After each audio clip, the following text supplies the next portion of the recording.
garam Himalaya. Himalaya, Iya. kemudian dikumur-kumur, sekalian diminum juga, gitu. Iya. Alhamdulillah membaik. Iya, saya juga begitu sekarang, Pak. Alhamdulillah. Saya sudah setahun ini sejak ini Pak minum air panas itu 2 gelas sebisa panasnya sebisanya. Ya. 2 gelas pada waktu sebelum subuh itu. Waduh enak sekali Pak. Alhamdulillah. Enak. Alhamdulillah. Assalamualaikum Ustadz Dedi.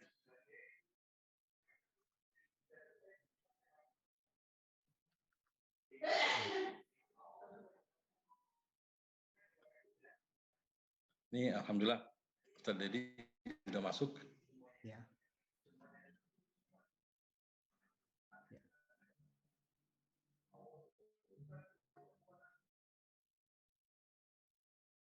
Ustadz Dedi masih di mute.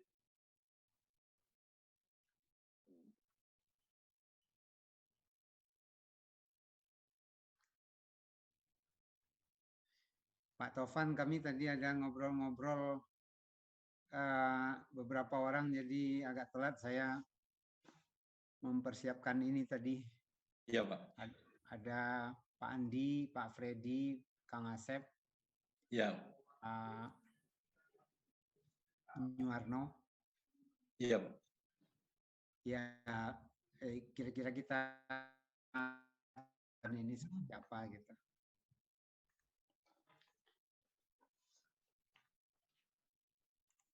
Ini Pak, mendekati Ramadan sudah dibicarakan Pak. Ya.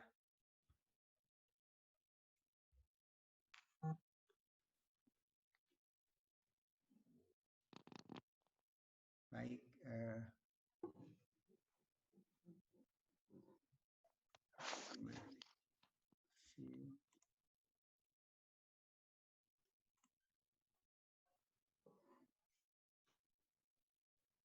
Ustadz Dedi.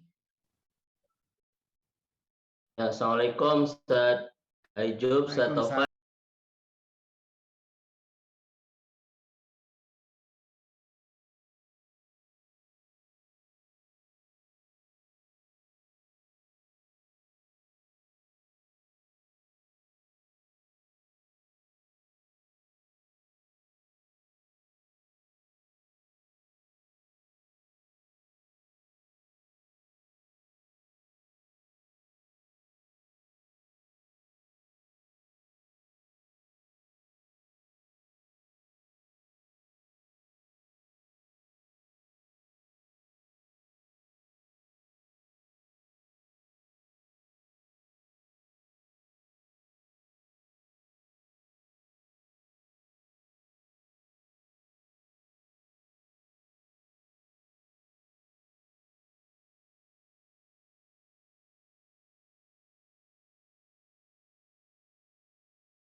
dari kesalahan.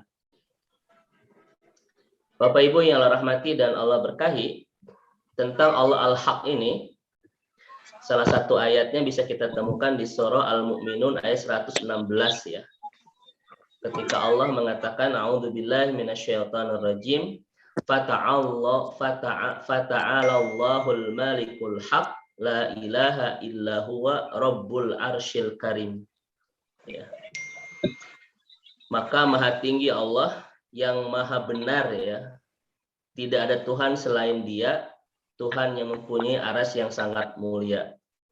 Ini salah satu surat di dalam Al-Quran yang memperkenankan kepada kita tentang nama Allah yang kita bahas pagi hari ini, yaitu Allah Al-Haq, Allah yang maha benar ya. Yaitu di surah Al-Mu'minun ayat 116. Nah, mari kita mulai masuk ke materi-materi akidahnya, Ustaz Ayub. Kalau kita lihat di surah At-Taghabun, Bapak Ibu sekalian, ayat 3 ya. Tentang kebenaran itu sendiri, mari kita lihat. A'udzubillahi minasyaitonirrajim. Khalaqas samawati wal arda bil haqqi. Khalaqas samawati wal arda bil haqqi. Allah yang menciptakan langit dan bumi ya dengan hak, yaitu dengan benar. Ini Ustadz salah satu makna, yaitu kenapa Allah disebut dengan Al-Haq ya, yaitu Allah yang menciptakan langit dan bumi beserta dengan segala isi di dalamnya, itu dengan satu konsep, dengan satu rumus bernama benar ya. Jadi tidak ada ciptaan Allah di semesta ini yang tidak benar. Semuanya betul-betul dengan satu konsep bernama benar ya. Contoh misalnya Bapak Ibu sekalian, ketika Allah Subhanahu wa taala itu menurunkan al-matar, menurunkan hujan, itu dengan konsep yang benar, tidak ada yang salah dari hujan yang Allah turunkan di kehidupan kita. Benar di mana Allah Subhanahu wa taala menurunkannya, benar berapa butiran yang harus jatuh ke tempat itu Bapak Ibu sekalian ya. Jadi tidak ada yang tidak benar. Kalaupun Ustaz Ayub dengan hujan ini itu menyebabkan banjir, itu bukan karena Allah menurunkan hujan tidak benar, tetapi ada yang kita lakukan di bumi ini yang tidak benar. Betul nggak Bapak Ibu sekalian? Sebetulnya saya bertanya kepada Bapak Ibu, yang menyebabkan banjir itu hujannya atau apanya? Ustaz? Banjirnya. Ya, maksudnya yang menyebabkan banjir itu hujannya bukan? Bukan. Bukan, jangan salahkan hujan Bapak. Ini gara-gara hujannya terlalu besar, tidak ada yang tidak benar dalam ciptaan Allah Bapak Ibu sekalian. Ketika Allah menurunkan hujan, pasti di tempat yang benar, ukuran hujannya pun benar, jumlah butiran hujannya pun benar Bapak Ibu. Lalu kenapa menyebabkan banjir? Bukan Allah yang tidak benar, tetapi kitanya yang salah dalam menata, mengelola kehidupan yang ada di bumi. Jadi Bapak Ibu sekalian, hujan itu anugerah dari Allah, dan banjir itu adalah kesalahan kita. Jangan pernah menyalahkan Bapak Ibu sekalian kepada hujannya. Oh, itu mah hujannya terlalu besar. Tidak ada hujan yang besar, hujan itu kecil Bapak Ibu, cuma banyak aja sobatnya begitu ya. Itu Ustaz Ayub.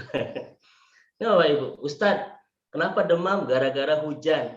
Betul atau salah Bapak Ibu sekalian? Nah, begitu Ustaz ya. Ini gara-gara saya kena hujan Bapak Ibu. Tidak ada dari hujan yang Allah ciptakan, yang Allah turunkan di muka bumi yang tidak benar.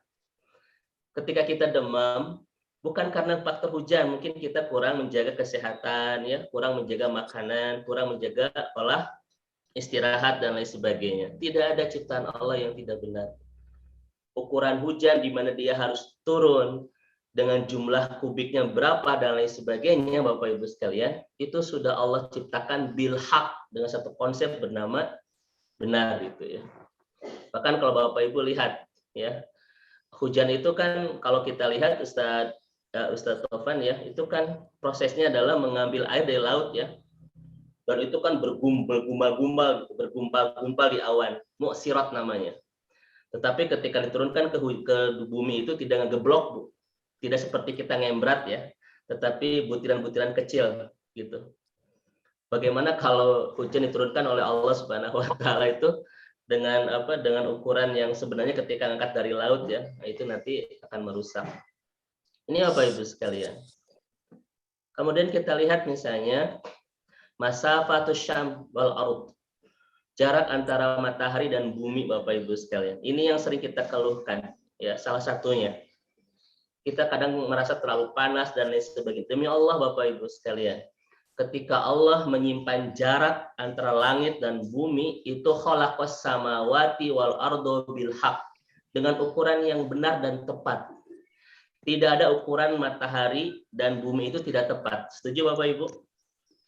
Karena kalau ukurannya tidak tepat, misalnya terlalu jauh, bumi ini akan membeku.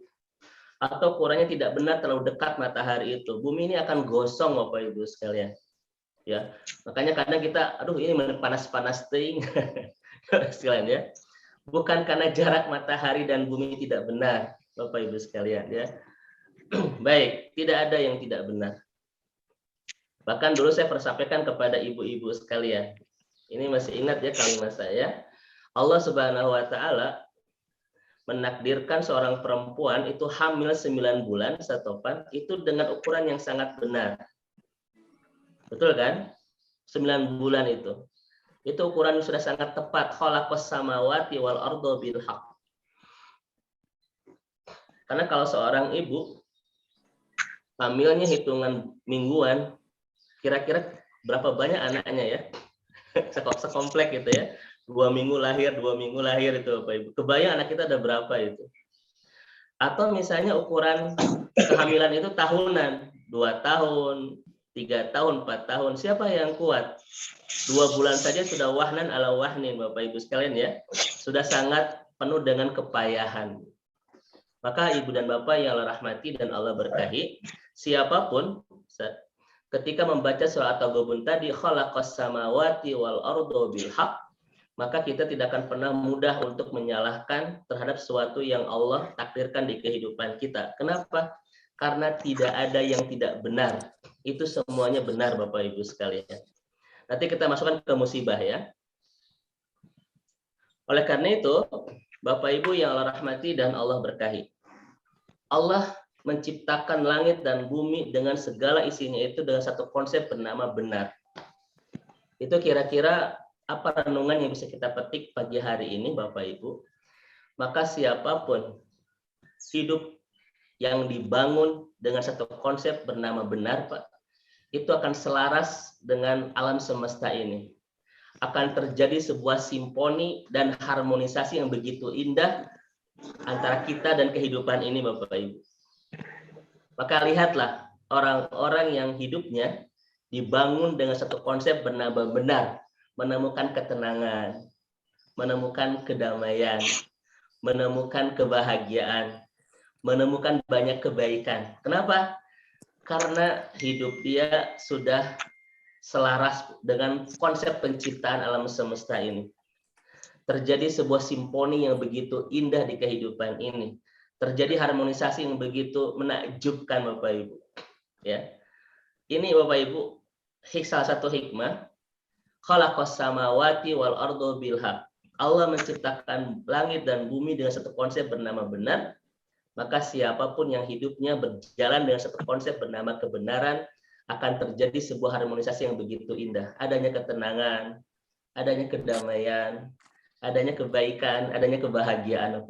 Terjadi begitu indah antara kita dan alam semesta ini. Setuju nggak Bapak Ibu sekalian? Namun sebaliknya, kalau ada di antara kita yang membangun kehidupan ini dengan tidak benar, maka dia sedang berlawanan dengan konsep alam semesta ini. Terjadi banyak tubrukan nanti Bapak Ibu. Makanya kalau kita lihat, kenapa orang-orang yang hidupnya, Sedajib mohon diizin Set untuk di-mute, banyak yang baik. Baik. Makanya Bapak Ibu yang dirahmati Allah Subhanahu wa taala, kalau ada di antara kita yang membangun kehidupan dengan tidak benar, maka dia sedang berlawanan, sedang bertubrukan dengan konsep penciptaan alam semesta ini. Makanya terjadi banyak masalah, terjadi kegelisahan, terjadi kecemasan, terjadi ketidakbahagiaan Bapak Ibu sekalian. Itu yang akan terjadi di kehidupan orang-orang yang membangun kehidupannya dengan konsep bukan benar itu. Contoh Bapak Ibu sekalian, ini rumus. Maka sesuatu yang tidak benar itu pasti akan rusak. Kenapa? Karena bertubrukan dengan konsep penciptaan alam semesta ini. Apapun kehidupan yang kita bangun kemudian tidak benar, maka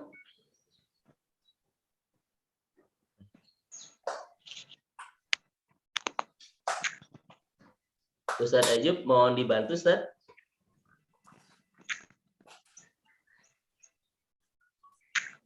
Ibu Bapak yang mikrofonnya belum di-mute, mohon untuk di-mute ya.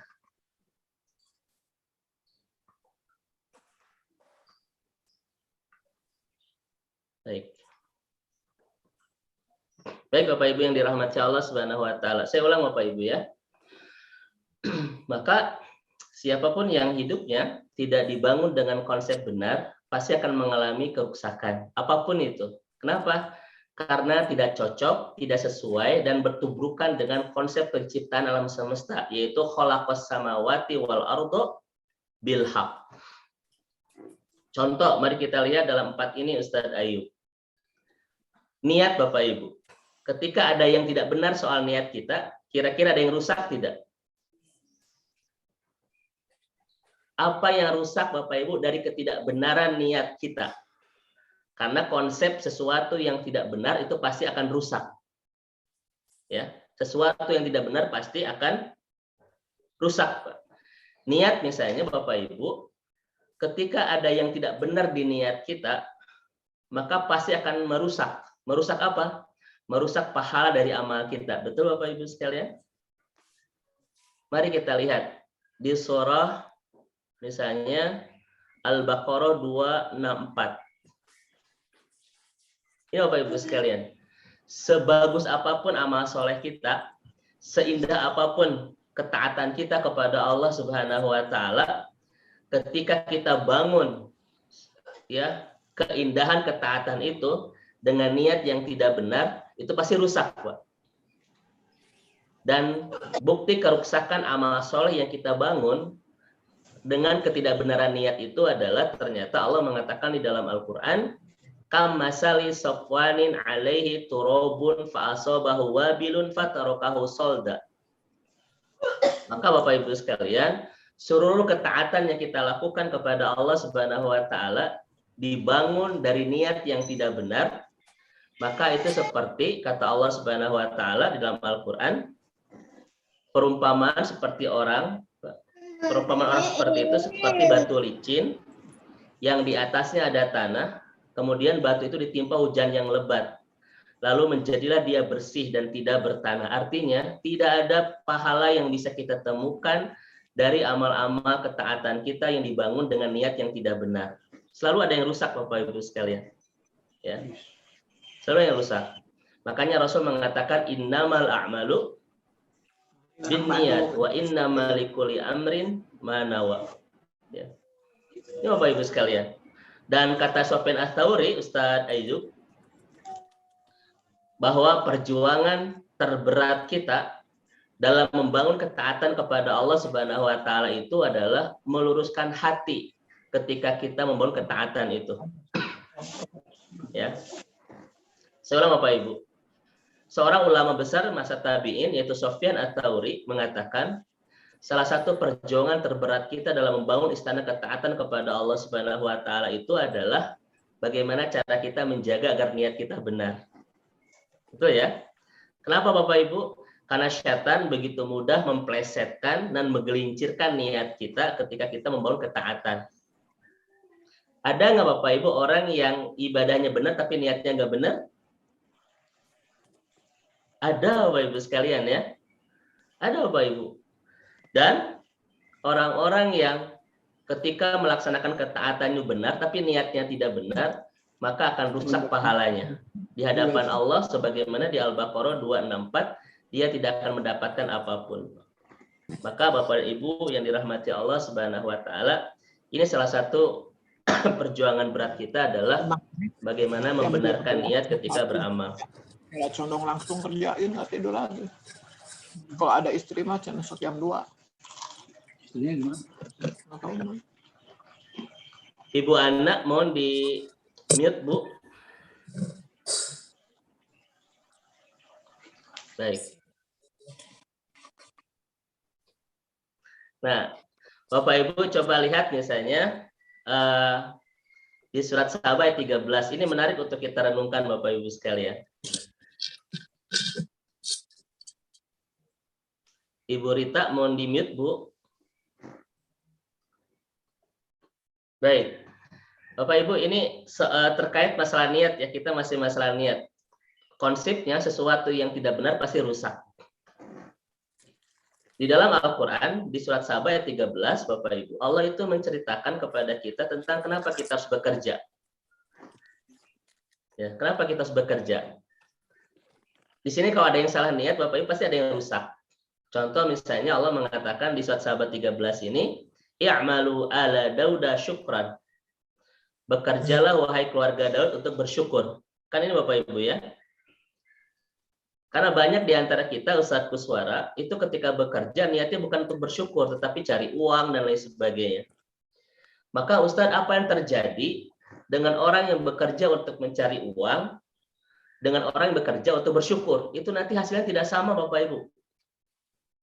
Dulu saya pernah sampaikan. Kalau ada orang yang bekerja kemudian niatnya adalah cari uang, Ustadz Aijub, maka ketika dia mendapatkan misalnya 10 juta sebulan, yang akan mencukupi kehidupan selama sebulan dia cuma 10 juta, betul kan? Maka wajar kenapa banyak yang hutang belum terbayar, kebutuhan ini belum terpenuhi, dan lain sebagainya. Kenapa? Karena cuma 10 juta yang membiayai dia selama 1 bulan. Coba kita ubah niatnya ketika bekerja sesuai dengan konsep Al-Quran. I'malu ala Dauda syukran. Bekerjalah wahai keluarga Daud untuk bersyukur kepada Allah. Maka ketika Bapak Ibu bekerja ya dengan niat bersyukur kepada Allah Subhanahu wa taala, gaji kita memang 1 bulan. Tetapi Allah janjikan dalam Al-Qur'an selalu ada yang bertambah dan berlebih di orang yang bersyukur. Setuju Bapak Ibu?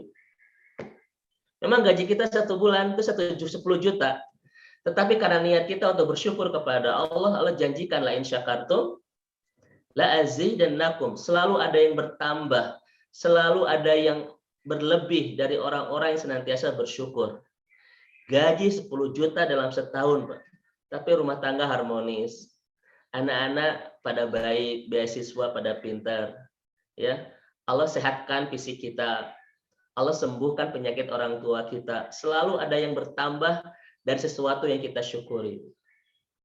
Maka gaji 10 juta dalam sebulan itu ternyata berlebih kemana-mana. Ini Bapak Ibu yang dirahmati Allah Subhanahu wa taala ya. Khalaqas samawati wal ardo bil haq. Allah menciptakan langit dan bumi ini dengan satu konsep bernama benar, maka tidak boleh ada yang tidak benar di kehidupan kita karena sesuatu yang kita bangun dan ketidakbenaran pasti akan rusak. Contoh misalnya Bapak Ibu sekalian, kata-kata. Ya, kata-kata itu. Kalau ada yang meluncur di lisan kita, gelombang huruf, untayan kata, rangkaian kalimat yang meluncur di lisan kita yang tidak benar, Bapak Ibu sekalian, kira-kira yang ada yang rusak tidak? Ustaz. Masya Allah Bapak Ibu. Makanya apa kata Rasulullah SAW itu? Qulil haqqa walau kana muran, atau misalnya kalimatun thayyibatun shadaqah. Ya. Bahkan dalam sebuah hadis Rasul mengatakan, barang siapa yang beriman kepada Allah dan hari akhir, falyakul khairan aw liyasmut. Maka berkata yang benar, yang baik. Kenapa? Karena kalau ada kata-kata, gelombang huruf, untayan kata, rangkaian kalimat yang meluncur di lisan kita yang tidak benar, itu bisa merusak. Pertama bisa merusak orang lain. Betul nggak Pak, Bapak Ibu sekalian? Merusak hati, merusak suasana, perasaan, menyinggung, menyakiti, merendahkan. Ada nggak Bapak memfitnah? Itu semua perasaan itu hadir dari kata-kata yang tidak benar. Tersinggung, tersakiti, ya, kemudian juga terendahkan. Bisa Bapak Ibu ya? Bisa itu. Maka kata-kata yang tidak benar merusak orang yang kita ajak bicara. Dan ternyata Ustadz Ayyub, Bapak Ibu, kata-kata yang tidak benar pun merusak kita. Di dalam Al-Quran, Ibu dan Bapak sekalian, Allah sediakan satu neraka yang hanya khusus untuk dosa kata-kata itu. Neraka itu bernama Al-Khutomah. Bagi siapa neraka Khutomah ini? Wailul likulli humazatil lumazah. Bagi orang-orang yang kata-katanya penuh dengan humazah dan lumazah. Apa itu humazah? Ta'nu fil wajhi. Merendahkan orang dari depan. Apa itu lumazah? Ta'nu fil khalaf.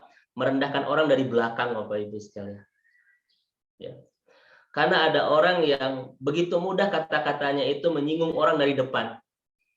Ya, merendahkan orang dari depan. Tapi juga ada orang-orang yang merendahkan saudaranya dari belakang.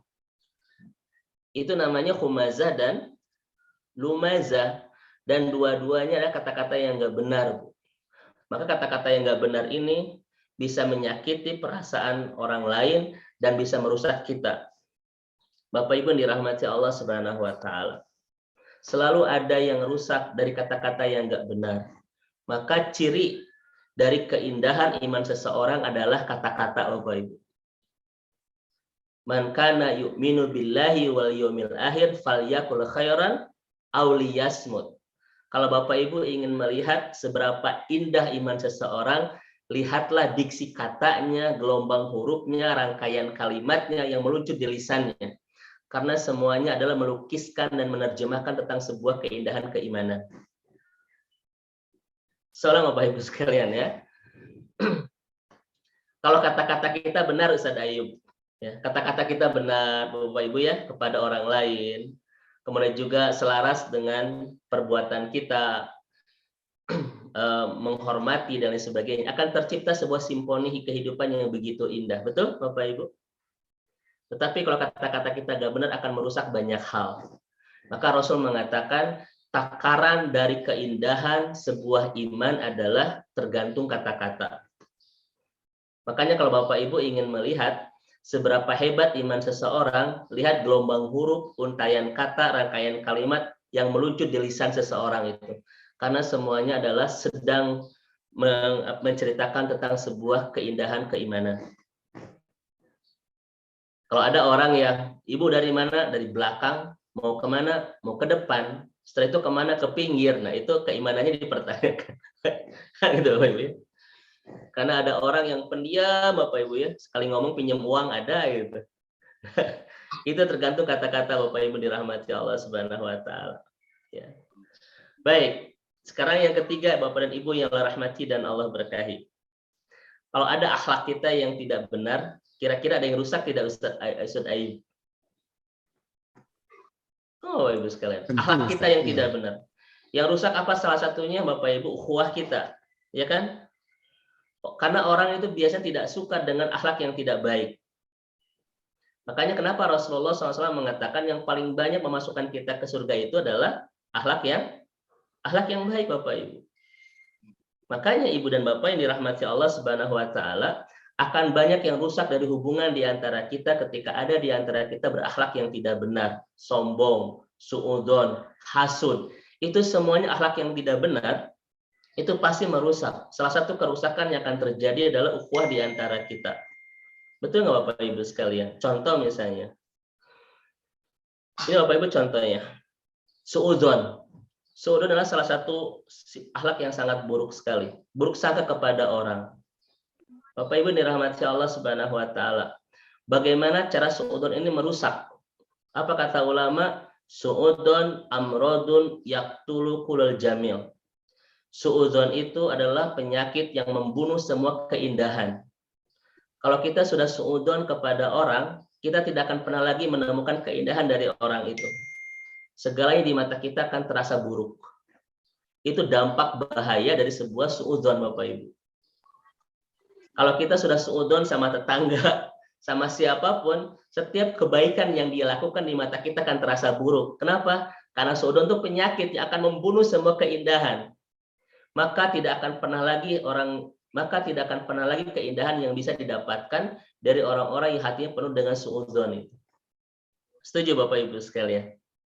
Ya, kita suudzon sama seseorang ketika dia ke masjid, pencitraan gitu. Kan gitu Ustaz Ayub. Ketika dia sedekah, itu melebah yang kapuji. selalu ada kalimat-kalimat yang buruk ya dari orang-orang yang hatinya penuh dengan suudzon.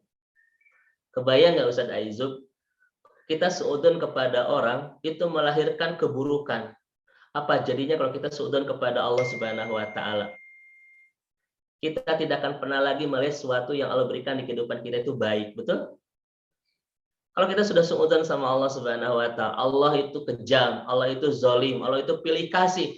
Itulah kalimat-kalimat yang meluncur di lisan orang-orang yang sudah berburuk sangka kepada Rabb-nya itu. Ya Bapak Ibu yang dirahmati Allah Subhanahu wa taala. Kenapa? Karena suudzon itu sebuah penyakit yang begitu mengerikan yang membunuh semua keindahan. Kalau seorang istri sudah suudzon kepada suami, maka yang ada di matanya tentang suami itu buruk semuanya. Curiga terus Ustadz Ayub ya. Sekali. Ini bahaya sekali ya tentang suudzon ini. Makanya apa kata Rasulullah, suudzon itu bisa menghapus ya mohon maaf kata ulama itu suudzon bisa menghapus semua keindahan. Ini gara-gara akhlak yang buruk, merusak semua keindahan itu.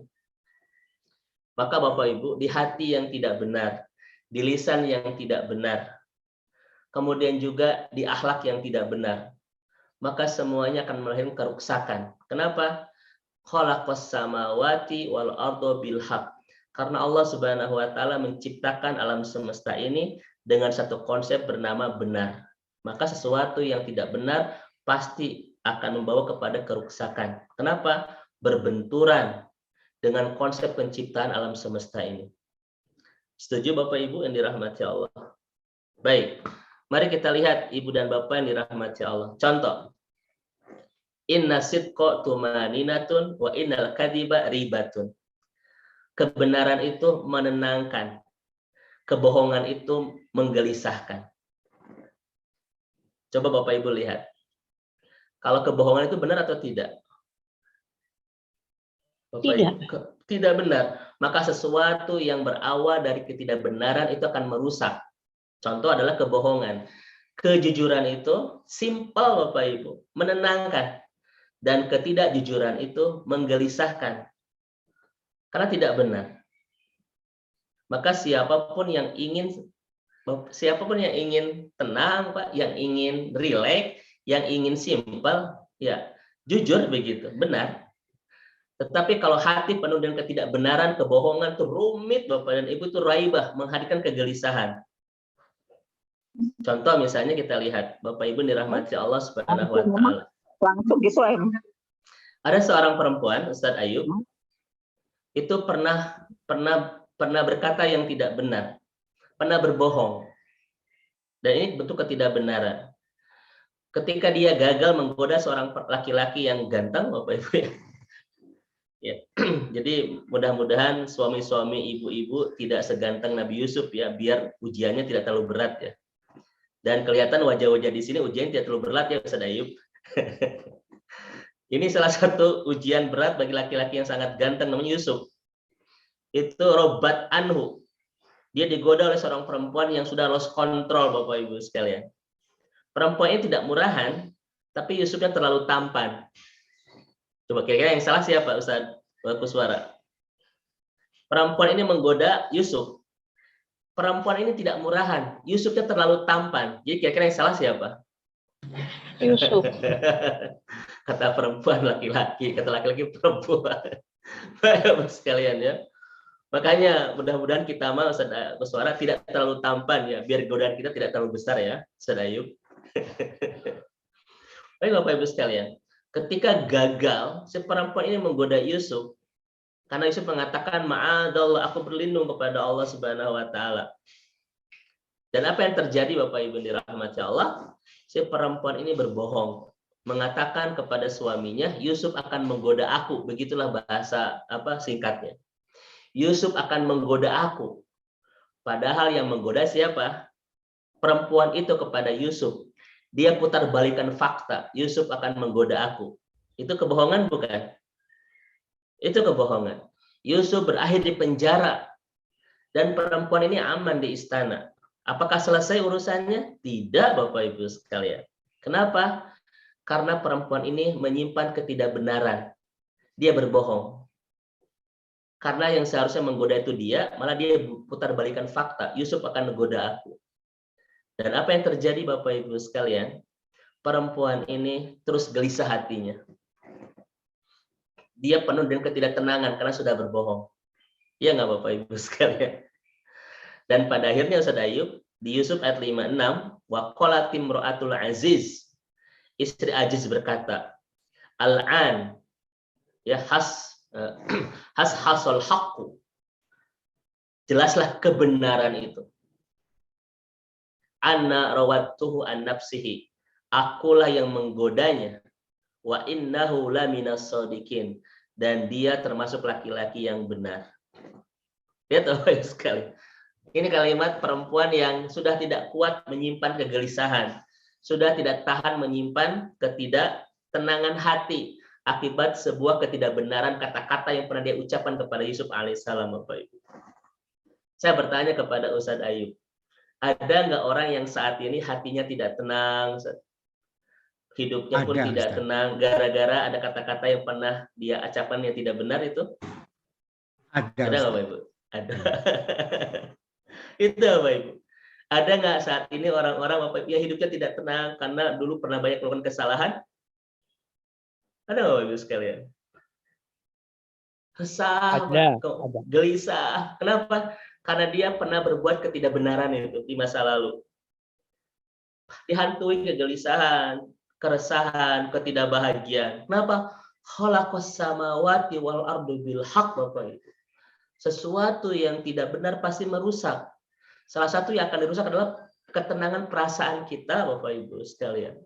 Betapa banyak saat ini orang yang tidak enak makan, tidak enak minum, ya, gara-gara ada kata-kata yang salah kepada pasangannya atau kepada orang lain.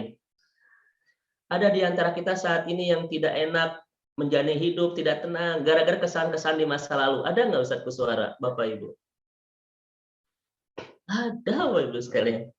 Coba lihat. Tidak ada dari sebuah ketidakbenaran itu kecuali pasti melahirkan kegelisahan. Dan itu tidak bisa diredakan dan disembunyikan. Yang ada bukan orang yang tenang, Ustaz, tetapi yang mencoba untuk menguatkan diri. Betul nggak Bapak Ibu sekalian? Coba saya ulang kembali. Ada nggak orang yang pernah berbuat khilaf kemudian dia tenang? Tidak ada. Yang adalah orang yang sedang menguatkan diri supaya bisa tenang, padahal hatinya gelisah itu. Betul Bapak Ibu? Ada yang tidak enak makan, tidak enak tidur, tidak enak minum. Ada yang tidak enak hidup, tidak enak perasaan, gelisah akibat kesan-kesalahan di masa lalu. Bisa kata-kata, bisa sikap dan lain seterusnya. Ini hukum kehidupan Bapak Ibu sekalian. Makanya apa kata Dr. Ain Al-Qarni? Siapapun yang ingin bahagia, satu saja. Apa itu? Jangan pernah berbuat salah. Nah, itu satu. Siapa yang ingin tenang hatinya, siapa yang ingin damai perasaannya, siapa yang ingin bahagia hidupnya, satu. Jangan pernah berbuat kesalahan, Bapak Ibu. Karena kesalahan itu pasti melahirkan kegelisahan dan kecemasan dan menghadirkan ketidakbahagiaan. Kenapa? Khalaqas samawati wal ardo bil haqq. Ada orang yang saat ini Ustadz ya, banjir air matanya, kemudian mengatakan, ya Allah, aku ingin mendekat kepadamu dan ingin memperbaiki semua masa laluku. Kan ada yang begitu Ustadz. Ya Allah, aku ingin betul-betul memperbaiki hidup. Semua itu dihadirkan dalam konsep tadi. Ada yang rusak di perasaan kita, ada yang rusak di hati kita, ada yang rusak di kehidupan kita, kalau kita berbuat tidak benar kepada Allah. Maka Bapak Ibu, rumusnya Ustadz Taufan, kebahagiaan bukan dibangun oleh keberlimpahan, tetapi dibangun oleh seindah apa ketaatan kita kepada Allah. Itu rumusnya Bapak Ibu sekalian. Si perempuan ini, Bapak dan Ibu, dia sudah tinggal di istana Ustadz Ayub. Sudah nggak ada masalah apa-apa lagi. Tapi dia tidak bisa membohongi hati sendiri, betul? Resah, gelisah, karena pernah berbuat tidak benar, berbohong. Dan pada akhirnya dia tidak kuat lagi menyimpan semua kegelisahan itu, tidak tahan lagi menyimpan semua keresahan itu. Dia mengatakan al-an, ya, hasol haq. Sekarang sudah jelaslah kebenaran itu. anna rawattuhu an nafsihi wa innahu laminas shadiqin. Aku yang goda Yusuf dan dia laki-laki yang benar. Itu Ustaz. Dia saking tidak kuat menanggung semua rasa bersalahnya itu. Makanya ketika saya kajian di Cigadung, Ustadz Ayub ya, saya pernah sampaikan kepada Bapak Ibu sekalian. Saya senang kalau tanggal 9 Zulhijjah itu ada di Arafah. Dan baru 2 tahun ini memang saya tidak datang di sana karena memang pandemi ya. Biasanya setiap tahun suka ada di sana. Kenapa saya senang tanggal 9 itu selalu ada di Arafah Bapak Ibu sekalian? Karena saya melihat ribuan orang Pak yang tidak kuat menyimpan segala kesalahan, ambruk di mata Allah Subhanahu wa taala. Tersungkur Bapak Ibu di mata Allah. Banjir air mata itu tanggal 9 Zulhijjah. Mungkin di Bandung Bapak Ibu bisa kuat menyembunyikan segala kesalahan yang pernah dilakukan. Tapi bawalah kesalahan itu nanti ke tanggal 9 ke Arafah. Nggak akan kuat kita menyembunyikan semua itu. Kita akan ambruk di hadapan Allah Subhanahu wa taala, berderai air mata kita, memohon kepada Allah untuk minta maaf dan lain sebagainya. Saya yakin Bapak dan Ibu yang sudah mengalami bagaimana suasana tanggal 9 Zulhijjah Bapak Ibu ya. Itu suasana yang begitu indah di kehidupan seorang hamba, di mana dia tidak bisa lagi menyembunyikan segala kesalahan yang ada. Buncah air matanya, ambruk di hadapan Allah kemudian minta maaf. Dan lihat suami istri Ustadz Ayub ya, kalau datang ke sana itu. Apa yang terjadi dengan suami istri yang datang ke Arafah tanggal 9 Zulhijjah? Mereka akan saling minta maaf Bapak Ibu sekalian. Dengan kesalahan-kesalahan yang pernah dilakukan selama mereka bersama itu. Mungkin saat ini kita bisa menyembunyikan kesalahan di mata pasangan kita. Seorang istri saat ini bisa menutupi kesalahan kepada suaminya. Dan seorang suami pun bisa menutupi kesalahan kepada istrinya. Tapi nanti tanggal 9 Zulhijjah, nggak ada pasangan yang bisa saling menyembunyikan kesalahan. Dua-duanya ambruk, saling berpelukan, saling minta maaf, kembali memperbaharui komitmen pernikahan Ustadz Ayub ya. Dan saya yakin Bapak Ibu mengalami bagaimana momentum indah seperti itu. Buncah air mata kita. Makanya coba Bapak Ibu angkat tangan. Siapa yang pernah di Arafah tanggal 9 tidak nangis Pak? Saya yakin nggak ada Ustadz ya. Semua itu nangis Pak. Walaupun ada ekspresi yang berbeda-beda ya. Ada yang histeris ya. Ada yang hanya meneteskan air mata. Tetapi semua air mata itu akan tumpah di Arafah itu Bapak Ibu. Mudah-mudahan kita semua adalah hamba-hamba Allah yang bisa kembali ke tanah haram. Terutama tanggal 9 Zulhijjah untuk merasakan bagaimana indahnya kita bersama Allah di tanggal 9 itu Bapak Ibu sekalian. Itu momentum yang paling indah yang ada dalam kehidupan seorang hamba yang tidak kita temukan di tempat-tempat yang lain itu. Ya. Mudah-mudahan Bapak Ibu bisa kembali lagi ke sana bersama keluarga tercinta untuk kembali bisa beribadah di rumah Allah Subhanahu wa taala. Ini Bapak dan Ibu yang dirahmati Allah Subhanahu wa taala. Mari kita lihat kembali. Ini Bapak dan Ibu. Ini kalimat yang sangat indah dari Ibnu Qayyim Al-Jauziyah. Az-dzunub jarohat. Dosa itu sayatan luka. Ya. Dosa itu sayatan luka, Bapak Ibu sekalian. Ini indah sekali. Saya senang dengan kalimat ini, Ustaz. Maka saya kadang ulang-ulang di kajian-kajian kita ya. Az-dzunub jarohat. Dosa itu sayatan luka. Mari kita lihat kenapa Ibnu Qayyim Al-Jauziyah rahimahullah mengatakan dosa itu sayatan luka. Karena siapapun yang berkhilaf kepada Allah Subhanahu wa taala, dia sedang menyakiti hatinya dan sedang melukai perasaannya. Hati itu seperti dicabik-cabik Bapak Ibu, diiris-iris dengan rasa sakit yang begitu tidak tertara. Sampai saat ini ada orang yang ingat dosa langsung berair mata. Ada nggak Bapak Ibu sampai saat ini? Karena dia begitu sakit, begitu perih dengan rasa penyesalan akibat dosa-dosa pernah dilakukan di masa lalu. Ustadz, memang dosa itu merusak apa? Ini kata Ibnu Qayyim, dosa itu jarohat sayatan luka, merusak hati. Bapak Ibu, apa yang dirusak oleh sebuah dosa? Setidaknya kata Ibnu Qayyim ada 4, Pak. Ada 4 yang akan dirusak oleh sebuah dosa. Kan dosa itu tidak benar, Bapak Ibu ya. Dan ketidakbenaran itu pasti merusak. Dan setidaknya ada 4 hal yang akan dirusak oleh sebuah dosa. Yang pertama adalah laddatut ta'ah. dosa itu merusak kenikmatan ibadah. Maka jangan bermimpi Bapak Ibu masih bisa merasakan nikmat dari sebuah ketaatan kalau kita sudah berkhilaf kepada Allah Subhanahu wa taala. Kenapa betapa banyak orang yang sudah kehilangan nikmat tahajud? Kenapa banyak orang yang sudah kehilangan kelezatan sholat berjamaah, kenikmatan baca Al-Quran, keindahan ngaji melingkar iman bersama orang-orang soleh? Kenapa ada di antara kita yang begitu banyak kehilangan rasa nikmat dalam sebuah ketaatan? Maka dosalah Bapak Ibu yang menghilangkan semua citra rasa kenikmatan dalam sebuah ketaatan itu. Maka Bapak dan Ibu, semakin banyak dosa kita, semakin tidak nikmat ketaatan kita.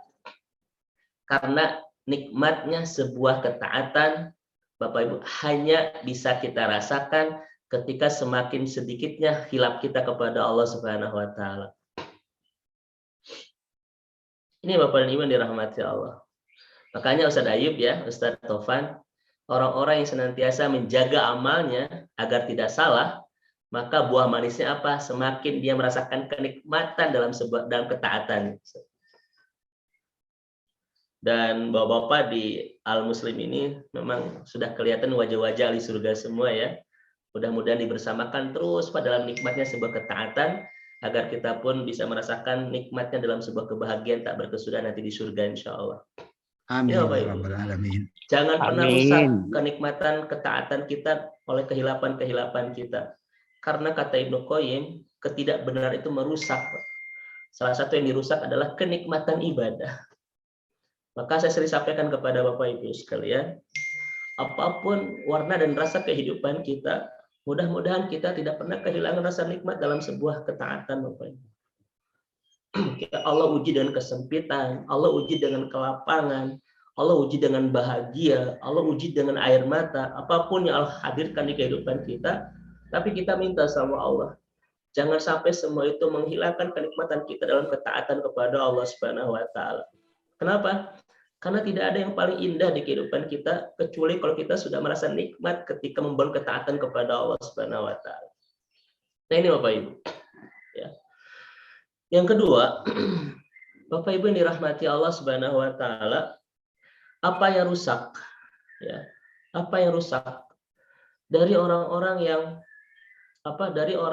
yang berkhilaf, dia tidak benar kepada Allah Subhanahu dari dosa itu. Yang rusak adalah rezeki, Ustaz.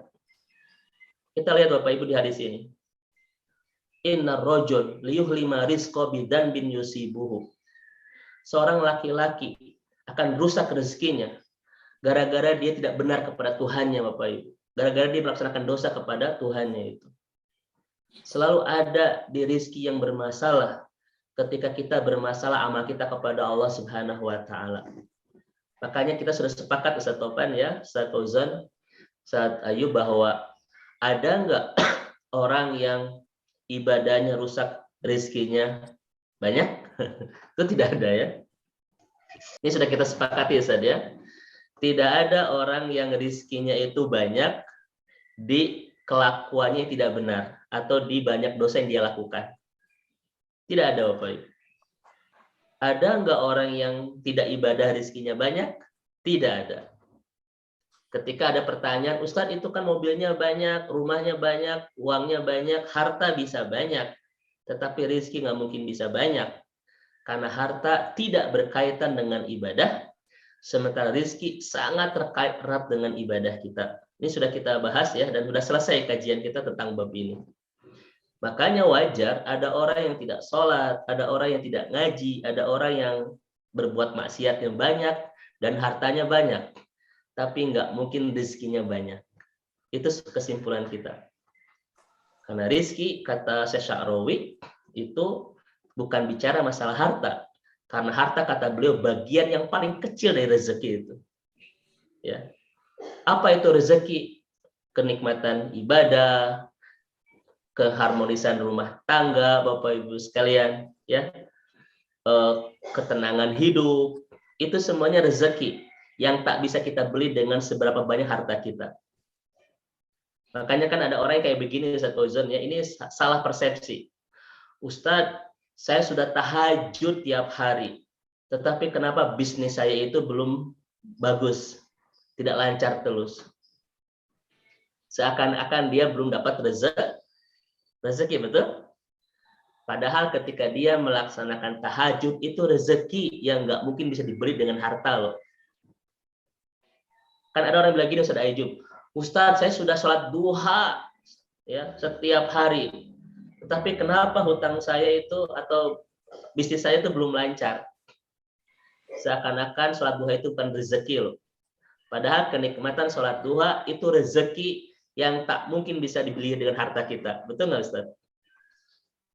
Maka jangan pernah Bapak dan Ibu sekalian kita kehilangan rezeki ketika sudah merasakan nikmat ibadah, tetapi dunia kita belum membaik. Karena kenikmatan ibadah itu lebih indah daripada dunia kita. Bapak Ibu sekalian. Kenikmatan ketaatan ini itu lebih indah daripada dunia. Lalu kenapa kita ketika membangun ketaatan selalu ingin dunia, Bapak sekalian ya? Ustaz, saya itu sudah tahajud siang malam, tetapi kenapa kerja belum dapat juga yang bagus, belum diterima terus kerja, bla bla bla. Seakan-akan Bapak Ibu sekalian kita sedang tidak punya rezeki. Padahal bisa nikmat tahajud, bisa nikmat duha, bisa nikmat sholat berjamaah, itu rezeki yang tak mungkin bisa kita beli semua itu dengan harta yang kita punya itu. Setuju Bapak Ibu sekalian? Yang keempat, yang ketiga Bapak Ibu. Apa yang rusak dari ketidakbenaran amal yang kita lakukan yaitu dosa. Yang ketiga adalah Bapak Ibu sekalian, naudzubillah. Allah akan merusak hati kita sehingga kita tidak merasa nikmat bersama orang-orang soleh. Merasa tidak pantas Pak bersama orang-orang soleh. Dan Allah akan rusak hati orang-orang soleh, Bapak Ibu, ya, untuk tidak suka kepada kita. Sekalian. Lihat Bapak Ibu sekalian. Ini kerusakan yang naudzubillah, mudah-mudahan kita semua ya tidak mengalami ini. Ada kerusakan yang Allah lakukan kepada orang yang tidak benar itu. Allah merusak hati pelaku untuk merasa tidak pantas bersama orang-orang soleh. Untuk merasa bukan bagian dari lingkaran kesolehan. Memang dia ke masjid Ustadz Ayyub. Memang dia pengajian. Memang dia kumpul bersama orang soleh. Tetapi tidak merasa menjadi bagian di dalamnya. Asa terpantas, asa risih kalau bersama orang soleh itu. Itu naudzubillah, sebuah perasaan yang betul-betul itu hukuman terberat dari Allah. Kalau Bapak Ibu ada di antara kita yang merasa tidak pantas bersama orang-orang soleh. Ayo Pak, kita pengajian ke Al-Muslim. Oh mohon maaf, di sana mas saroleh teuing ya. Sekalian coba bayangin itu. Semenderita apa orang yang kayak begitu ya? Ingin ke masjid tuh malu saat topan, kenapa? Saroleh teuing gitu. Ayo Bu, Pak, kita pengajian ke Masjid Al-Muslim. Ah, malu di sana mah ahli surga semua. Ayo Bapak ahli naon atuh. Yang kedua, Bapak Ibu sekalian, Allah akan rusak hati orang-orang soleh dengan tidak mencintai kita. Bayangin Bapak Ibu sekalian, setiap perbuatan dosa yang kita lakukan di dalam kesunyian dan kesendirian, Allah hujamkan perasaan tidak suka di banyak hati kepada kita. Makanya ketika Bapak Ibu mengatakan, Ustadz, nah kenapa ya orang teh asa ngarewa ke abdi? Belum tentu kesalahan mereka. Boleh jadi ada dosa yang kita lakukan dan Allah hujamkan perasaan benci di banyak hati kepada kita, Ustaz.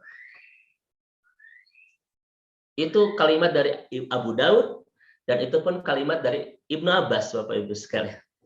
Coba saya cek, lihat Bapak Ibu ini kalimat Ibnu Abbas nih. Ini Ustaz. Ada dua kesimpulan yang akan terjadi bagi orang yang amalnya benar dan tidak benar. Bapak Ibu coba kita lihat. Lil inna lil hasanah. Bagi orang-orang yang senantiasa benar, apa yang terjadi? Dia antil wajhi, wajahnya bercahaya. Ada cahaya memancar di wajah kita dari bukti sebuah keindahan kita dalam ketaatan kepada Allah Subhanahu wa taala. Dan cahaya ini Ustaz Ayyub itu tidak bisa direkayasa dan tidak bisa dibeli oleh kosmetik semahal apapun. Ya Ustaz ya? Baik, saya ulang kembali. Ya Bapak Ibu, mari kita lihat. Diya'an fil wajhi wa nuron fil qalbi, dan cahaya di hati. Makanya orang-orang yang senantiasa ada dalam kebenaran, ketika memilih, ketika memutuskan, jarang berakhir kecewa, jarang berakhir menyesal. Kenapa? Karena Allah cahayai hatinya untuk menemukan keputusan dan pilihan yang tepat. Allah membersamai, Allah menyertai, Allah menemani orang ketika memilih. Maka keputusan-keputusan hidupnya jarang berakhir dengan sebuah kecewaan. Kenapa? Nuron fi qalbi. Allah cahayai hatinya ketika dia memilih. Wasa'atan fi rizki. Allah deraskan rizkinya. Wa quwatan fil badan. Allah kuatkan fisiknya. Wa mahabbatan fi qulubil khalqi. Dan Allah hujamkan perasaan cinta di banyak hati kepadanya. Ini Bapak sekalian. Makanya kalau Bapak Ibu ingin lihat seberapa indah ketaatan dia kepada Allah, maka lihatlah seberapa banyak hati yang mencintainya, Ustaz. Ini kalimat Ibnu Abbas, Bapak Ibu. Ternyata amal yang kita lakukan dengan benar, itu ternyata betul-betul menghadirkan sebuah simfoni dan harmonisasi kehidupan yang begitu indah di kehidupan kita. Wajah kita bercahaya, hati kita dituntun oleh Allah Subhanahu wa taala, rezeki kita dilancarkan, fisik kita dikuatkan, dan banyak hati yang mencintai kita karena kata Ibnu Abbas. Tetapi sebaliknya, wa inna lisayyi'ah, dan bagi orang yang berbuat tidak benar, sawadan fil wajhi, hitam di wajahnya, dulumatu fi qalbi, gelap di hatinya. Makanya ketika ngambil keputusan apapun selalu salah Bapak Ibu ya, dalam banyak hal gitu. Ketika memutuskan memilih apapun selalu salah, selalu kecewa, selalu menyesal. Wa wahnan fil badan, wadahnya ringkih. Wa naqsan fi rizki, rizkinya kurang. Wa baqtatan fi qulubil khalqi, dan Allah hujamkan perasaan benci di banyak hati kepadanya. Ini kalimat Ibnu Abbas Bapak Ibu sekalian. Ya. Ini kerusakan yang ketiga dari dosa yang kita lakukan. Merusak kenikmatan ibadah, Bapak Ibu sekalian, merusak rezeki kita, merusak hubungan kita dengan orang lain. Coba Bapak Ibu sekalian saya tanya. Ustaz Ayub, ada enggak seorang istri yang kehilangan perasaan cinta kepada suaminya? Ada. Siapa yang salah? Siapa yang salah, Ustaz? Bisa dua-duanya, Ustaz. Iya, Pak. Belum tentu istrinya yang salah. Boleh jadi seorang suami tadi bermaksiat kepada Allah dan Allah hujamkan perasaan benci di hatinya, di hati istrinya kepadanya. Itu kalimat Ibnu Abbas. Seorang suami jangan mudah menyalahkan istri ketika istri sudah kehilangan perasaan cinta kepadanya. Kenapa? Karena belum tentu kesalahan istri. Kesalahan dari suami ketika dia bermaksiat kepada Allah Subhanahu wa taala, dan apa kata Ibnu Abbas, kata Abu Daud, Allah hujamkan perasaan benci di hati orang kepadanya. Bapak Ibu, saya tanya, ada gak anak-anak yang tidak menghormati orang tuanya? Ada. Kesalahan siapa? Belum tentu anak-anak, Bapak Ibu sekalian. Boleh jadi kesalahan kita kepada Allah yang membuat Allah betul-betul menghilangkan kemuliaan kita dan menghujamkan perasaan benci di hati anak-anak kepada kita, Bapak Ibu. Bahkan ada nggak seorang suami yang kehilangan cinta kepada istrinya? Di sini ada nggak, Ustaz? Ada. Oh, ada, Ustaz. Belum tentu kesalahan suami, ibu-ibu. Ustaz, kenapa suami saya itu sekarang itu sudah tidak perhatian? Kenapa suami saya itu sekarang sudah tidak memuliakan, sudah tidak manja? Belum tentu kesalahan suami. Boleh jadi kesalahan ibu yang bermaksiat kepada Allah Subhanahu wa taala dan Allah hujamkan perasaan benci di hati suami kepada ibu. Dan itu adalah hukum, Bapak Ibu sekalian, yang terjadi dalam kehidupan ini. Khalaqas samawati wal arda bil haqq. Selalu ada yang rusak dari kehidupan kita lewat gara-gara ada ketidakbenaran yang kita lakukan. Rumah tangga kita rusak, rezeki kita rusak, hati kita rusak. Semua Bapak Ibu sekalian. Maka Ustaz Ayub, Dosa itu seperti snowballing efek bola salju. Ya akan merusak kemana-mana itu. Ya enggak? Maka Bapak dan Ibu, ketika seorang suami berani bermaksiat kepada Allah Subhanahu wa taala dan seorang istri pun tidak menjaga lisannya dan lain sebagainya kepada Allah, maka mereka sedang membiarkan rumah tangganya untuk rusak. Seorang istri kehilangan cinta kepada seorang suami pun kehilangan perasaan sayang kepada istrinya, anak-anak pun kehilangan rasa hormat kepada orang tuanya. Kenapa semua itu rusak? Satu Bapak Ibu, karena boleh jadi mereka membangun rumah tangga penuh kemaksiatan kepada Allah. Di rumah bukan dijadikan tempat untuk membangun ketaatan, tapi membangun kemaksiatan. Di rumah anak-anaknya Bapak Ibu main nonton TV seenaknya, istrinya nonton film nggak karuan, suaminya pun di rumah, Bapak Ibu ya penuh kemaksiatan rumah itu, bukan ketaatan. Maka jangan disalahkan kalau ada yang rusak di rumah itu. Sekalian ya, kan ada Ustadz ya, suaminya di rumah berbuat maksiat, istrinya pun nonton film-film yang tidak terjaga, anak-anaknya pun demikian di rumah itu, maka mereka sedang merencanakan untuk banyak yang rusak di rumah itu. Kenapa? Karena Bapak Ibu sekalian, sesuatu yang tidak benar yang kita lakukan itu pasti akan merusak. Nah, inilah kalimat dari Ibnu Abbas terkait kebaikan dan keburukan. Kebaikan menghasilkan wajah penuh cahaya, hati dibersamai oleh Allah, fisik juga kuat, rezeki lancar, dan banyak hati yang mencintai kita. Sementara ketidakbenaran itu memadamkan cahaya di wajah kita, menggelapkan hati kita, meringkihkan fisik kita, merusak rezeki kita, dan menghujamkan perasaan benci di banyak hati kepada kita. Maka Bapak Ibu sekalian, kalau siapapun yang ingin tenang hatinya, damai perasaannya, bahagia kehidupannya, satu, maka jangan berbuat salah. Kemudian, Bapak Ibu dirahmati Allah Subhanahu wa taala, Ustaz Ayub. Ada satu hal yang tak mungkin bisa kita tolak, Pak.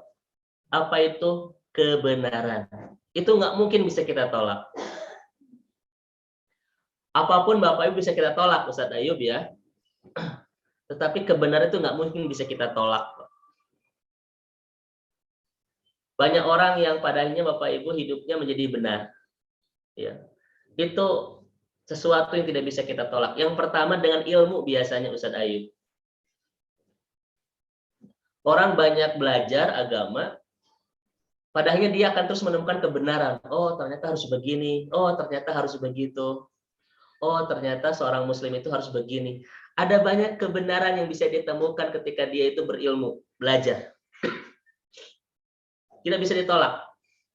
Namun, ketika dia jarang belajar, Bapak Ibu sekalian, kebenaran akan datang lewat musibah. Ada banyak orang yang menemukan kebenaran hidup, Pak, tetapi dihantarkan oleh musibah dulu. Dia makin dekat dengan Allah, dia makin tahu harus bagaimana cara menjalani kehidupan. Setelah Allah hadirkan musibah. Maka kebenaran itu pertama lewat ilmu. Kalau orang jarang belajar, Bapak Ibu, pasti dia akan benar, tapi lewat musibah. Saya bertanya kepada Bapak Ibu sekalian, apakah kita ingin menjadi orang yang benar itu lewat ilmu, lewat musibah? Tentu saja lewat ilmu, Bu. Maka Bapak Ibu, yuk kita banyak belajar agar kebenaran datang di kehidupan kita bukan lewat musibah. Betapa banyak Bapak Ibu sekalian orang yang dibenarkan hidupnya oleh Allah Subhanahu wa taala lewat musibah-musibah yang ada di kehidupannya. Tetapi Bapak Ibu, kebenaran yang datang lewat musibah pun itu masih bagus Ustadz Ayub. Itu masih bagus. Kenapa? Karena kita masih punya harapan untuk bisa bahagia nanti di akhirat. Tetapi kalau dengan ilmu orang tetap tidak benar. Dengan musibah pun orang tetap tidak benar. Maka nanti di hari hisab, pasti Bapak Ibu dia akan tahu, oh seharusnya begini, seharusnya begitu. Tetapi dia tidak punya kesempatan lagi untuk memperbaiki sesuatu yang tidak benar.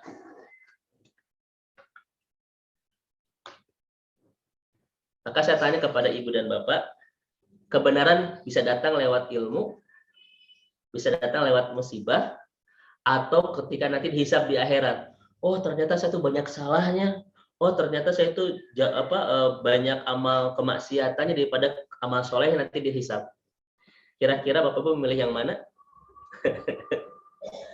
Pasti kita semuanya memilih ilmu. Ustaz. Betul Ustaz. Makanya yuk Bapak Ibu, kita terus banyak belajar agar kita hidupnya semakin benar, tetapi Bapak Ibu, kita tidak dihantarkan oleh banyak musibah di kehidupan kita. Tetapi kalaupun siapapun di antara kita yang hidupnya menjadi benar dilantarkan oleh musibah, masih bersyukur kepada Allah. Karena khawatir banyak orang yang nanti merasa banyak orang yang tahu kebenaran ketika sedang dihisab nanti di akhirat itu. Masya Allah, ternyata saya itu banyak maksiat, bla bla bla, itu Ustaz Ayub ya ketika dihisab. 1 dan 2 Bapak dan Ibu sekalian adalah masih memungkinkan kita untuk bisa bahagia nanti di akhirat. Tetapi kalau orang sudah tahu kebenaran ketika dihisab oleh Allah nanti di akhirat, dia tidak punya kesempatan lagi untuk bisa memperbaiki diri. Ya. Maka pilih yang nomor 1, jangan nomor 2 sekalian. Tetapi siapapun yang tidak mendapatkan kebenaran lewat ilmu, dia sedang merencanakan akan mendapatkan banyak kebenaran lewat musibah. Padahal dia makin soleh, makin taat, makin benar hidupnya, tetapi ada harga mahal yang harus dia bayar terlebih dahulu, yaitu musibah Bapak Ibu. Mudah-mudahan Allah Subhanahu wa taala mengantarkan kita untuk menemukan banyak kebenaran di kehidupan ini lewat ilmu. Maka Bapak Ibu terus kita belajar Bapak Ibu sekalian agar hidup kita semakin terus menemukan banyak kebenaran. Ya. Terus, karena waktu saya mau habis Bapak Ibu, saya percepat. Nah, terakhir Bapak Ibu yang dirahmati Allah Subhanahu wa taala ya. Saya lewat-lewat karena waktu. Terakhir saya di sini Bapak Ibu. Ini ada sebuah doa yang biasa kita lakukan, biasa kita bacakan Bapak dan Ibu, terutama oleh ustadz-ustadz yang mengawali kajian ya. Ini Dr. Muhammad bin Abdullah Al-Qonas. Doa ini Bapak Ibu sekalian itu bukan dari Rasulullah, tetapi hada doa ma'surun an Umar. Ya. Doa ini adalah doa yang ma'sur dari Umar Bapak Ibu. Ini perkataan Umar bin Khattab ya. Dalam buku Al-Muntaha Al-Iradat. Allahumma arinal haqqo haqqan warzuqna tiba'ah wa arinal batila batilan warzuqna tinabah. Ya Allah, tunjukkan kepada kami yang benar itu benar dan berikan kami rezeki untuk bisa mengikutinya. Dan tunjukkan kepada kami yang batil itu batil dan berikan kami rezeki untuk bisa menjauhinya. Ini doa bukan dari Rasulullah SAW, tetapi dari Umar bin Khattab, kata Dr. Muhammad bin Abdullah Al-Qonas, salah satu rektor di salah satu kampus yang ada di Afrika, Bapak Ibu sekalian. Mungkin Bapak Ibu sudah hafal doa ini ya. Ya Allah, tunjukkan kepada kami kebenaran itu benar dan berikan kami petunjuk untuk bisa ngikutinya. Dan tampakkan di mata kami yang salah itu salah dan berikan kami rezeki untuk menghindarinya. Kenapa doa ini terlahir Bapak Ibu sekalian? Karena 4 alasan ini Ustaz. Alasan yang pertama Bapak Ibu sekalian, karena ada orang yang kadang masih tidak jelas mana yang benar, mana yang salah. Ada nggak Ustaz? Ada Ustaz ya? Ini zaman itu penuh dengan kebingungan Bapak Ibu. Akhir zaman kan salah satu tandanya adalah membuat kita itu bingung. Yang salah menjadi benar, yang benar menjadi salah. Makanya minta sama Allah Bapak Ibu sekalian, ya Allah tunjukkan yang benar itu benar dan berikan kami petunjuk untuk bisa ngikutinnya. Kenapa sampai terlahir doa itu? Alasan pertama, karena ada orang yang sampai saat ini kadang bingung mana yang benar, mana yang salah, mana haram, mana halal. Padahal Rasul sudah mengatakan al halalu bayyinun wal haramu bayyinun. Yang halal itu sudah jelas, yang haram itu sudah jelas, Pak. Riba itu sudah jelas haram. Tapi banyak orang yang sekarang masih bingung itu Bapak Ibu sekalian. Nauzubillah. Yang kedua, kenapa kita harus minta kepada Allah ditunjukkan mana yang benar, mana yang salah itu? Karena yang kedua Bapak Ibu sekalian, ada orang yang pertama tidak tahu mana yang benar, mana yang salah, mana yang benar, mana yang hak, mana yang batil. Yang kedua, banyak orang yang menyembunyikan kebenaran karena takut. Ada nggak Ustadz Ayub saat ini orang yang menyembunyikan kebenaran gara-gara takut? Ada, ya, karena penuh ketakutan itu. Itu ada Bapak Ibu sekalian. Ya. Dia tahu dia itu benar, tetapi dia tidak tampakkan karena penuh ketakutan. Bisa banyak faktor ketakutannya apa gitu. Yang keempat, yang ketiga, mohon maaf, ada orang yang Bapak Ibu tahu itu benar, tapi tidak punya energi untuk melakukan. Juga ada orang yang tahu itu salah, tetapi dia tidak punya energi untuk meninggalkan. Semua orang tahu tahajud itu benar, tapi ada nggak yang tidak bisa melakukan, Ustaz? Ada nggak? Ada. Semua orang tahu riba itu haram, tapi ada nggak yang tidak bisa ninggalin? Ada, sekalian. Itu Pak, makanya kita minta sama Allah. Saat ini betapa banyak orang yang tahu yang benar. Saum Senin Kamis itu benar, tahajud itu benar, ngaji itu benar. Tapi banyak yang tidak punya tenaga untuk melakukan itu. Juga banyak yang tahu riba itu haram, ini itu haram, itu haram. Tapi banyak yang tidak bisa ninggalin. Ya enggak, oh sekalian. Maka minta sama Allah Subhanahu wa taala. Dan terakhir, Bapak Ibu yang dirahmati Allah Subhanahu wa taala, kenapa kita harus berdoa Allahumma arinal haqqa warzuqna tiba'ah wa arinal batila batilan warzuqna istinabah? Karena yang keempat, Bapak Ibu sekalian, ada orang yang mencampur adukan antara kebenaran dan kebatilan. Dicampur aduk Bapak Ibu demi kepentingan-kepentingan tertentu, ya kan, Zat? Demi kepentingan duniawi, Bapak Ibu. Dia menyalahkan yang benar dan membenarkan yang salah demi kepentingan duniawi. Dan Bapak Ibu sekalian, apa kata ulama? Kalau orang terlalu banyak makan harta yang tidak halal, maka dia bisa meyakini yang salah itu benar dan yang benar itu salah. Maka lihat Bapak Ibu, kalimat orang-orang yang penuh dengan harta yang haram, itu kadang kalimat-kalimatnya itu sangat bertentangan dengan orang-orang yang punya keimanan yang kuat. Itu satu. Kenapa? Terlalu banyak harta yang haram yang masuk ke dalam tubuhnya, pada akhirnya dia bisa meyakini yang benar itu salah dan yang salah itu benar. Nauzubillahi min dzalik. Kita sedang tidak bahas manapun Bapak Ibu ya. Kajian fokus. Oke Bapak dan Ibu, ini yang saya lewat-lewat ya karena materi terlalu banyak. Tetapi yang menjadi kesimpulan kita kajian pagi hari ini adalah karena Allah Subhanahu wa taala menciptakan langit dan bumi dengan satu konsep bernama benar, maka tidak ada yang bisa kita lakukan kecuali mari kita betul-betul menjaga semua amal kita untuk benar agar terjadi sebuah harmonisasi yang begitu indah antara kita dan kehidupan ini sehingga melahirkan ketenangan, kedamaian, kebahagiaan.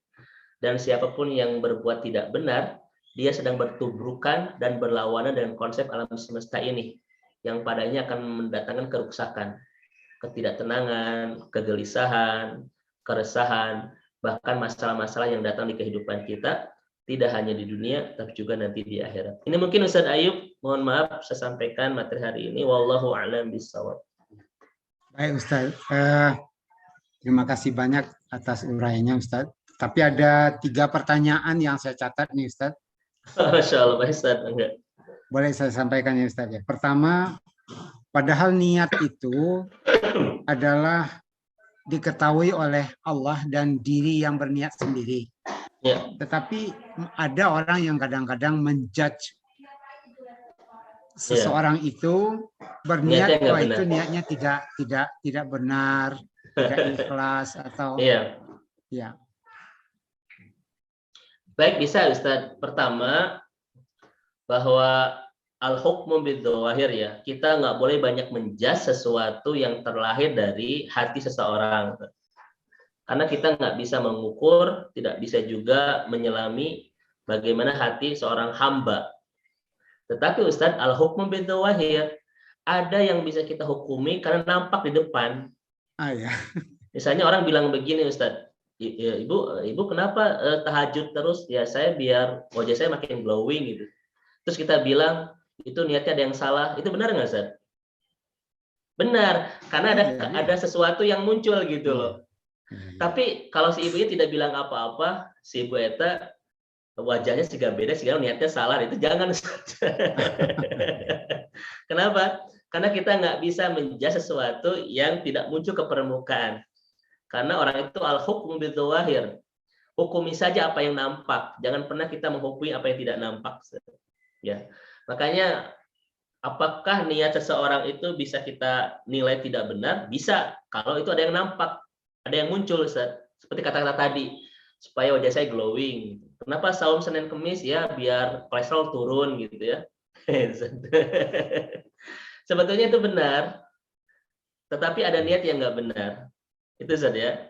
Apa niat yang nggak benar itu? Ternyata niatnya memang bukan karena ingin mendapatkan ridho Allah Subhanahu wa Ta'ala, tetapi ingin hanya mendapatkan kenikmatan kepentingan dunia saja. Itu kata ulama merupakan niat yang tidak benar. Dan kita bisa menghukumi itu karena ada yang nampaknya, Ustaz. Namun sesuatu yang nggak nampak tidak boleh. Bapak Ibu ya, kita menghukum orang. Orang bisa diam aja, Ustaz ya, terus kita hukumi si bapak itu sedang tidak suka sama saya. Padahal belum tentu bapak itu tidak suka sama saya, Ustaz Taufan ya. Mungkin dia sedang menikmati penderitaan hidup, bisa.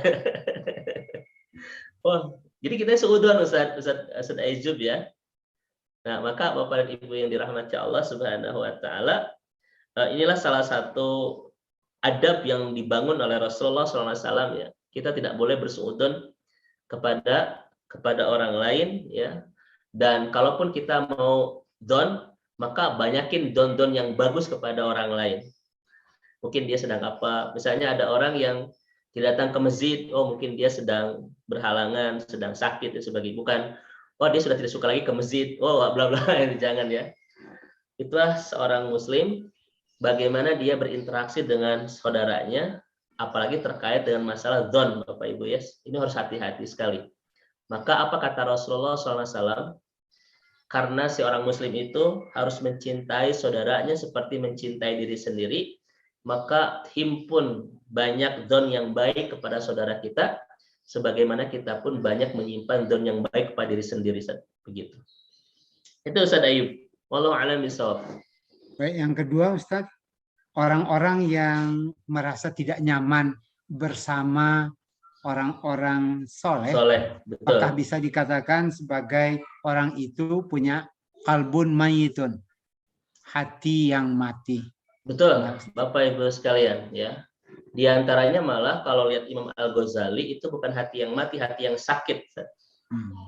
Salah satu tanda hati yang sakit itu yaitu hati yang tidak merasa nyaman ketika bersama kebaikan dan bersama orang-orang yang baik, orang yang soleh begitu ya. Itu termasuk hati yang sedang marid.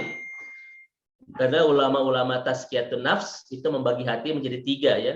Qalbun salim, qalbun marid, dan qalbun mayit, Bapak Ibu sekalian. Kalau hati yang sudah mati. Nah, kalau Bapak Ibu merasa tidak merasa risih, merasa tidak sreg, tidak pantas bersama orang yang soleh, itu kategori Imam Ghazali itu qalbun marid saja, hati kita sudah sakit. Sakit kenapa? Sakit karena dosa yang kita lakukan kepada Allah Subhanahu wa Ta'ala. Tetapi kalimat itu kata Qardawi itu adalah iqab, hukuman terberat dari Allah kepada seorang mukmin. Maka siapapun yang merasa tidak pantas bersama orang soleh itu hukuman berat, Ustaz. itu adalah musibah, itu hukuman berat dari Allah kepada seorang muslim. Kalau Bapak Ibu sudah tidak merasa pantas bersama orang soleh, lalu kita yang bersama siapa, Bapak Ibu sekalian? Nah, itu hukuman yang berat ya. Ke masjid jadi merasa karagoh, Ustaz. Kajian pun merasa canggung gitu ya. Ngobrol dengan orang soleh pun merasa tidak seret. Itu sebetulnya hukuman dari Allah Subhanahu wa Ta'ala. Makanya apa kata doa Nabi Yusuf, al-hikni bis-solihin, al-hikni bis-solihin. Ya Allah, himpun aku bersama orang-orang soleh, himpun aku bersama orang-orang soleh. Karena tidak ada kenikmatan yang bisa kita rasakan yang melebihi kenikmatan apapun, kata Yusuf, yaitu ketika kita bersama orang-orang soleh. Dan nggak mungkin ada orang yang merasa nikmat bersama orang soleh ketika dia banyak berbuat kehilapan kepada Allah Subhanahu wa Ta'ala. Itu Ustaz ya. Terakhir Ustaz. Ada pertanyaan yang terakhir. pertanyaannya apa yang dimaksud dengan Allah merusak hati kita? Saya kurang paham dengan maksud pertanyaan ini sesungguhnya. Mungkin ada terpotong keterangan Ustadz tadi. Mungkin tadi Ustadz yang disebut dengan kalimat Ibnu Qayyim al-Jauziyah tadi, az-dzunub jarohat, bahwa hati itu sayatan luka. Makanya ketika orang itu berbuat dosa, memang hatinya akan Allah rusak ya begitu. Allah merusak hati orang-orang yang berbuat dosa. Kerusakan pertama, kenikmatan ibadahnya rusak. Yang kedua, rizkinya rusak. Yang ketiga, perasaan bersama orang solehnya pun rusak. Dan yang keempatnya adalah masa dunianya banyak kerusakan, apalagi akhiratnya itu. Itu yang tadi saya belum sampaikan ya, karena mungkin terlalu ngebut ke materi-materi selanjutnya. Itulah 4 kerusakan Bapak Ibu yang akan terjadi di orang-orang yang kata Ibnu Qayyim itu az-dzunub, ketika dia merusak hubungan dengan Allah Subhanahu wa taala. Makanya ada sebuah kalimat yang sangat indah dari para salafus saleh kita, aslih bainaka wa bainallah aslahallahu bainaka wa bainan nas. Perbaiki hubunganmu dengan Allah, maka Allah perbaiki semua kehidupanmu. Kenapa? Karena kerusakan kehidupan kita itu pasti diawali dari ketika kita merusak hubungan kita dengan Allah Subhanahu wa taala. Setidaknya itulah kalimat Ibnu Abbas Bapak Ibu sekalian yang mengatakan bahwa tidak ada masalah yang terjadi dalam kehidupan kecuali disebabkan adanya hubungan kita yang bermasalah dengan Allah Subhanahu wa taala. Maka kalau ingin memperbaiki segala hal, maka perbaiki dulu bagaimana cara kita memperbaiki hubungan kita dengan Allah Subhanahu wa taala. Karena Allah mudah memperbaiki kehidupan orang-orang yang memperbaiki hubungan dia dengannya, itu dengan Allah Subhanahu wa taala. Itu mungkin Ustaz. Wallahu a'lam bishawab. Baik Ustaz, terima kasih sekali, dan ada tinggal sedikit beberapa menit lagi Ustaz. Kami mohon kiranya Ustaz bisa memandu doa Ustaz. Baik, terima kasih Ustaz Ayub, Ustaz Topan, Bapak Ibu sekalian. Mohon maaf saya agak buru-buru di akhir kajian karena ini masih weekday ya. Bapak Ibu masih siap-siap harus banyak beraktivitas. Mudah-mudahan walaupun agak cepat saya sampaikan, mudah-mudahan ada banyak kebaikan, ada ilmu, ada rahmat, ada berkah yang bisa kita petik bersama-sama di kajian pagi hari ini. Baik Bapak Ibu sekalian, mari kita berdoa kepada Allah agar Allah terus membimbing hidup kita agar senantiasa ada dalam kebenaran ya. Dan jangan sampai Bapak Ibu sekalian kita banyak melakukan ketidakbenaran yang padanya akan merusak hati kita, merusak hubungan kita dengan Allah, dengan orang lain, merusak dunia kita dan merusak masa depan akhirat kita. Mudah-mudahan Allah senantiasa menjaga kita dengan sebaik-baik penjagaan, dengan seindah-indah perawatan insya Allah. Bapak Ibu mari kita awali dengan memperbanyak kalimat istighfar. Astagfirullahaladzim, astagfirullah, astagfirullah. Mari kita ucapkan hamdalah bersama-sama. Alhamdulillahirabbil alamin. La ilaha illa anta huwal hayyul qayyum wa atubu ilaik. Ya fatiris samawati wal ardi ya muqallibal qulub ya dal jalali wal ikram. Ya Allah ya Rahman ya Rahim.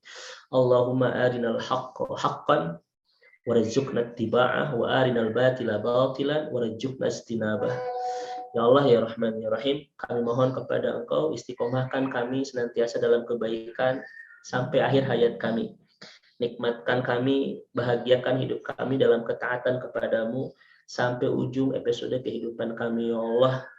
Kami mohon kepadamu ya ilahana, semakin nikmatkan kami berdua-duaan denganmu, menghabiskan waktu bersamamu, semakin nikmatkan hidup kami membangun ketaatan kepadamu, semakin lezatkan hidup kami menghimpun iman bersama orang-orang soleh, orang-orang yang akan semakin terus menguatkan hubungan kami denganmu ya Allah. Kami mohon kepadamu ya ilahana, mudah-mudahan yang hadir bersama di kajian pagi hari ini adalah hamba-hambamu yang ketika tiba saatnya harus pulang kepadamu, pulangkan semuanya ke surgamu ya Allah. Jangan ada di antara kami yang kau sisakan yang tak kau masukkan ke dalam surga, karena kami ingin ke surga bersama-sama. Mudah-mudahan ya Allah engkau terus istiqomahkan kami untuk terus bisa membangun ketaatan bersama-sama di dunia ini, agar kami punya harapan, punya kesempatan untuk bisa merencanakan, bisa membangun kebahagiaan nanti di akhirat bersama-sama ya Allah. Innaka rabbuna ala kulli syai'in qadir. Allahumma ansurna fa innaka khairun nasirin. waftah lana fa innaka khairul fatihin, waghfir lana fa innaka khairul ghafirin, warhamna fa innaka khairur rahimin, warzuqna fa innaka khairur raziqin, wahdina wa najina minal qawmiz zalimin wal kafirin. Rabbana atina fid dunya hasanah wa fil akhirati hasanah wa qina adzabannar. Mohon maaf Bapak Ibu sekalian. Assalamualaikum warahmatullahi wabarakatuh. Waalaikumsalam. Warahmatullahi wabarakatuh. Baik, terima kasih banyak Ustadz. Terima kasih juga kepada bapak-bapak dan ibu-ibu yang telah mengikuti kajian ini. Semoga Allah meridhoi kita dan memberkahi hari-hari kita. Baik, akhirnya sekali lagi terima kasih kepada Ustadz. Kemudian marilah kita tutup kajian ini dengan bacaan akhir majelis. Subhanakallahumma rabbana wa bihamdika asyhadu an la ilaha illa anta astaghfiruka wa atubu ilaik. Mohon maaf atas segala kekurangan. Billahi taufik wal hidayah. Assalamualaikum warahmatullahi wabarakatuh. Waalaikumsalam. Waalaikumsalam warahmatullahi wabarakatuh. Nuhun, Ustaz.